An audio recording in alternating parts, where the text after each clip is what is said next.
We measure stuff all the time, right? Every single day, often without even thinking about it.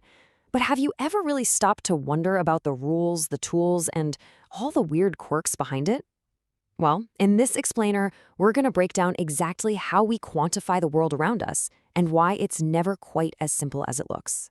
All right, let's just jump in with a few quick questions to get our brains warmed up. First off, why do we even bother? Why isn't it good enough to just say something is big or fast? What's the point of sticking a number on it? And think about this. Who got to decide what a kilogram even is? When you see 1 kilogram on a scale, who was the person who first defined that exact amount and said, yep, this is it. This is the standard the whole world is going to use? And finally, here's the big one, the real mind bender. How is it that no matter how ridiculously advanced our tools get, no measurement is ever, well, perfect? There's always a little bit of uncertainty, and that one single idea is key to everything we're about to dive into. Okay, so to answer those questions, we've got to crack the basic code of measurement. And that code, it's all built on one core concept, something we call a physical quantity. So this big term, physical quantity, what is it? Honestly, it's way simpler than it sounds. It's just any property of something that you can measure and slap a number on. Your height, how long it takes to run a race, the temperature outside, yep, those are all physical quantities. It's like a universal language for describing the world. And as you can see here, these quantities come in 2 main flavors. First, you've got your fundamental quantities. Think of those as the primary colors of measurement. They're the basic, can't be broken down building blocks. And then you have derived quantities, which are just made by mixing and matching the fundamental ones. Like speed, for instance. That's a derived quantity, because you get it by combining length or distance and time. Right, but to actually use these fundamental ideas, the whole world has to be on the same page. That's where the SI system, the International System of Units, comes into play. It's the global language of science, and we're about to meet its 3 most important building blocks. And these are the big 3. Length, measured in meters, mass in kilograms, and time in seconds. Seriously, these 3 are the absolute bedrock.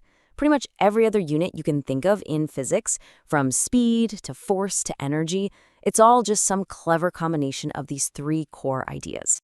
So remember that question from before? Who decides? Well, this is the place. The International Bureau of Weights and Measures, out near Paris, is basically the global referee. For more than 100 years, they literally had a physical metal cylinder that was the kilogram for the whole planet. But in a massive change in 2019, they redefined it based on a fundamental constant of nature, which means the standard is now truly universal and can never change. Pretty cool, huh? Okay, so we've got our standard units. Great. But a unit is just an idea, right? You actually have to pick up a tool to measure something. And that's where things start to get interesting. We need to talk about our instruments, their built-in limits, and the one thing you can never escape, error. Every single measuring tool has a limit. It's like its eyesight. There's a point where it just can't see any finer detail. We call this limit its least count. Think of it as the tiniest little tick mark on a ruler or the very last digit on a digital display.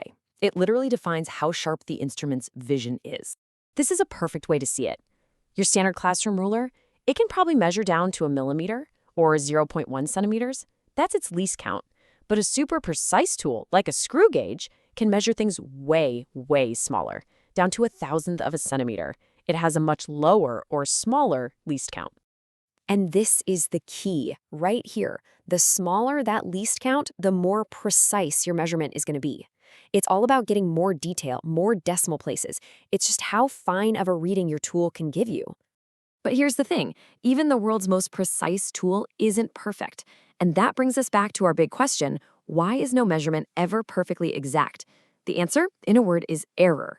And errors usually fall into 2 big buckets. Systematic errors, which are like a consistent glitch in the tool itself, and random errors, which are just the unpredictable human things, like looking at the scale from a slightly different angle each time. All this talk about errors and how good our tools are, it leads us straight to 2 of the most mixed up words in all of science, accuracy and precision. They sound like they mean the same thing, but they are totally, crucially different. Let's make this crystal clear. Just look at this table. Accuracy is all about how close you are to the true value. It's about being correct. And as you can see, errors really mess with your accuracy. Precision, on the other hand, is all about consistency. It's how close your measurements are to each other. And this is all about the instrument's least count. Think of it this way. You can have a super precise rifle that puts every shot in the exact same tiny spot. That's precision. But if the scope is off and that tiny spot is 2 feet to the left of the bullseye, well, you're not accurate at all, are you? Okay, that was a whole lot of theory. So how in the world are you supposed to remember all of it? Let's try something called memory hooks. We're going to create some vivid, maybe even slightly weird mental images that are just tough to shake. All right, for length, for the meter, don't just think about a boring old ruler. I want you to imagine a giant meter stick just gently bonking you on the head. It's silly, it's physical, and it's hard to forget. That's your hook for length. Now for the kilogram.